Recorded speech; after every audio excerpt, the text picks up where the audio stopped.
Paper and reed light sculptures.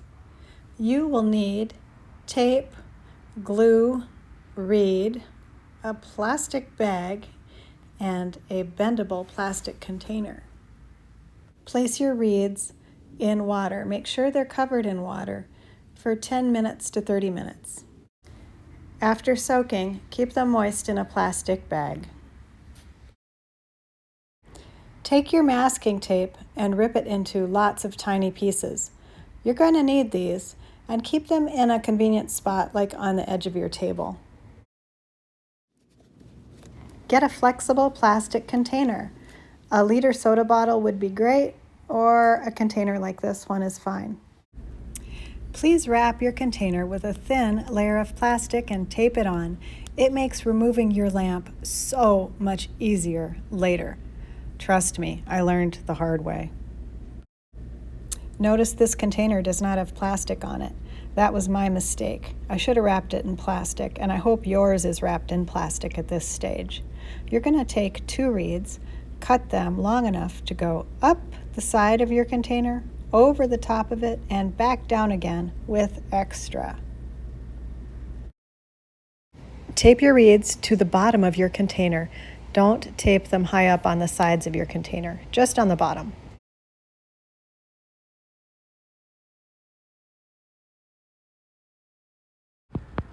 Your reeds are going to be wet, and it will be frustrating to try to get your tape to stick to the wet reeds. Instead, you're going to try to make the tape stick to the tape. So take a look here how the tape folds over from one sticky side to the other sticky side, and then the tape is wound around to make a really clean connection.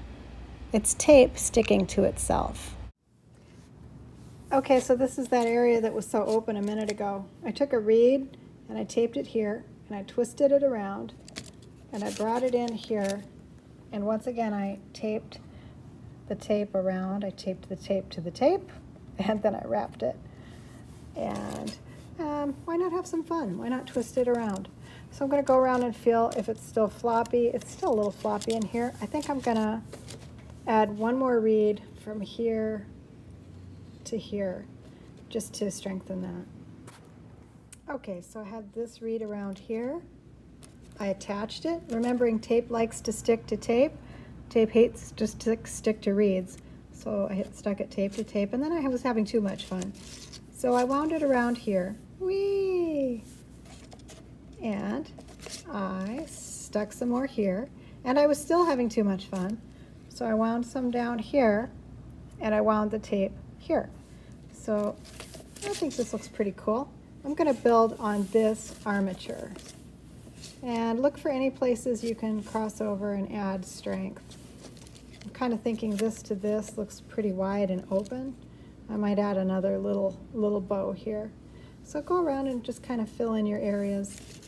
I don't need to add a lot of structure here because I'm going to put my paper mache right on top of this container. So the container will make it strong.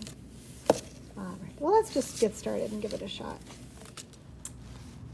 This is my normal paper mache paste. I can use Elmer's glue and water mixed to a milk-like consistency here. I am using wallpaper paste with a little water.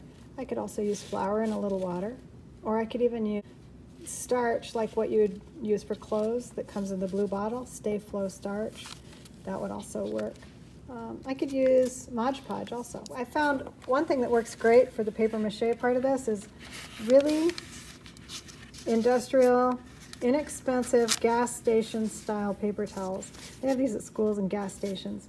They're really, really cheap and thin, but they're particularly strong. They're the ones that you really don't enjoy using for your hands because they're kind of too scratchy, but they work really well for this. You can also use tissue paper, like what gift wrap, what's used for gift wrap. You could use the kind of tissue paper that is used in packing. You could also use tracing paper. What I found with printer paper is that it works okay, but printer paper, just white printer paper, tends to get kind of soggy and it rips really easily. So I found that to be the least good of them all. If you want to use colored tissue paper, you can do that too. So what I'm going to do is I'm going to start filling in. I'm going to rip my paper and I'm just going to start filling in paper mache style one of these shapes, okay? Just start one, okay? And when you take the pieces of paper, you're going to dip them in paper mache so they're wet front and back, and you want to wrap around the reed. It's really important. You take your paper up and around and you wrap it to itself. And here we go. Okay, you might want to have something long and skinny like a paintbrush to help you get around the backside. So I took a piece of tissue paper and I wrapped it around the reed and stuck it to the back of itself. Here I'm doing another one, and I'm wrapping it and sticking it to the back of itself. And this is how I'm going to build my skeleton.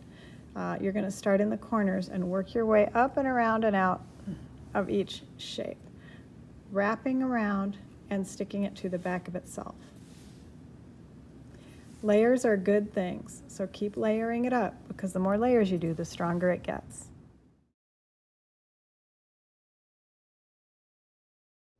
Okay, so you can see that I am building up these shapes. Down here, the paper mache is actually resting on my armature. This could be like a liter soda bottle, any bendable plastic thing you've got. Keep this project a little small. See my hands? This project's about as big as my hands, okay? Any bigger, you might run out of reed. All right, so I'm building each shape, and now I'm gonna start coming across here with pieces of paper mache, building the ceiling. Always going across and wrapping my reed and sticking down to that same piece of paper mache, sticking it to itself. So I've been working my way around, covering each section and attaching from section to section. And it's good to have something skinny like a long Q-tip or a long skinny paintbrush to get in and tap little places that need to stick down. I've got my paper mache all along the bottom, a couple layers, and this bit is tissue paper. Now here, if you want to do a peekaboo window, see how there's no paper mache here?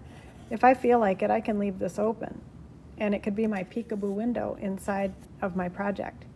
I think I'm going to close it off by bringing paper mache from here to here, all in here. But you sure could do a peekaboo window if you feel like it. It's your project. All right, I've got my piece covered with this plastic container under it. My line is creating a sense of movement across the piece. So I'm going to come along with my fingers and sort of emphasize that line with pinching fingers gently. All right, and I'll let it dry, and hopefully tomorrow I can gently get it off the plastic support. And even if I rip a little of the paper, I can always paper mache it back.